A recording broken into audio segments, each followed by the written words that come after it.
এক ধনী ব্যক্তি ছিল। একদিকে সে যেমন ধনী, অন্যদিকে সে তেমন দিনদারও ছিল।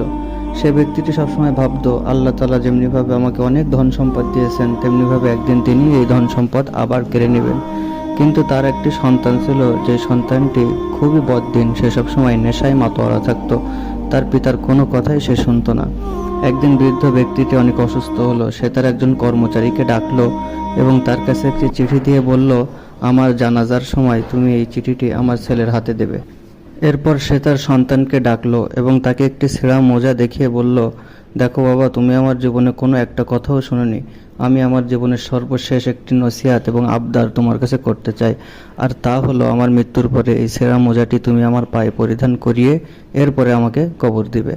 ছেলেটি বলল, ঠিক আছে, আপনার এই কথা আমি মানব। এর কিছুদিন পর বৃদ্ধ ব্যক্তিটি মারা গেল। তাকে গোসল দেওয়া হলো। এরপর তার পায়ে মোজায় পরিয়ে জানাজার জন্য উপস্থিত করা হলো। ইমাম সাহেব যখন জানতে পারলেন যে মৃত ব্যক্তির পায়ে মোজা আছে, তখন তিনি বললেন, আমি এই জানাজা পড়াতে পারবো না, কেননা মৃত ব্যক্তির পায়ে মোজা অবস্থায় জানাজা পড়ানো জায়েজ নেই। ছেলেটি অনেক অনুরোধ করলো যে আপনি জানাজা পড়ান, আপনাকে আমি অনেক টাকা দেবো। কিন্তু কোনোভাবে সেই ব্যক্তি, সেই আলেম তার কথা শুনলো না। এরপরে ছেলেটি হতাশ হয়ে গেল। এমন সময় সেই চাকরটি এসে চিঠিটি তার ছেলের হাতে দিয়ে বলল, এটা আপনার পিতা আমাকে বলেছিল জানাজার সময় আপনার হাতে দিতে।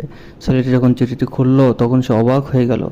তাতে সে লেখা ছিল যে, হে প্রিয় বৎস, আমি জানি আমার জানাজা নিয়ে অনেক ঝামেলা বেঁধেছে, কেননা মোজা পরিহিত অবস্থায় কেউই আমাকে কবর দিতে চাচ্ছে না। তো আমি তোমাকে একটি শিক্ষা দেওয়ার জন্য এই ঘটনাটা ঘটিয়েছি। সেটা হলো, দেখো, দুনিয়াতে আমার টাকা পয়সা, ধন সম্পদ, গাড়ি বাড়ি কোনো কিছুরই অভাব ছিল না। আজ শুধুমাত্র একটি ছেঁড়া মোজা নিয়ে কবরে যেতে চাচ্ছি, তাও মানুষ আমাকে সেটা নিয়ে যেতে দিচ্ছে না। আজ না হোক কাল তুমি না চাইলেও তোমাকেও এই জগতে প্রবেশ করতে হবে। তুমি যে নেশায় মতোয়ারা, টাকা পয়সা নিয়ে উল্লাস করে বেড়াও, কোনো কিছুই তুমি নিয়ে যেতে পারবে না। এজন্য আমার পায়ে মোজা পরিয়ে জানাজা দেওয়ার দরকার নেই, তুমি এখনও সংশোধন হও। এই কথা পড়ার পরে ছেলেটি খুবই হতাশ হয়ে গেল এবং কান্নায় ভেঙে পড়ল। এরপর একজন আলেমের হাতে হাত রেখে সে তওবা করলো।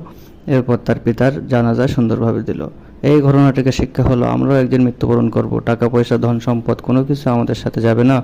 এজন্য এখন থেকেই বেশি বেশি ইবাদত বন্দেগী করে আল্লাহ তাআলার প্রিয় হওয়া উচিত। আল্লাহ তাআলা আমাদের সবাইকে তৌফিক দান করেন।